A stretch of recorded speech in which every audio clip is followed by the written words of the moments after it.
घर्षण करायचंय दोन्ही हातांचं.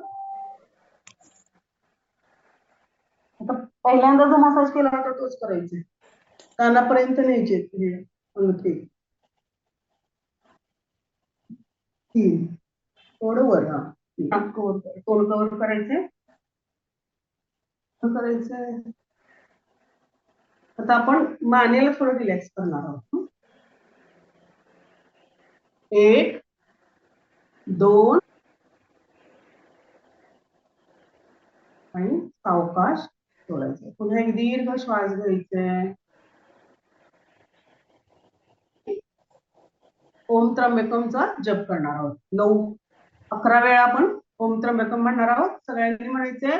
कोणाचे माईक ऑन असतील तर म्यूट करा. कारण त्र्यंबकम यजामहे सुगंधिं पुष्टिवर्धनम मंत्र होता. त्याची स्पंदनं तुम्ही तुमच्या शरीरात, आजूबाजूच्या वातावरणात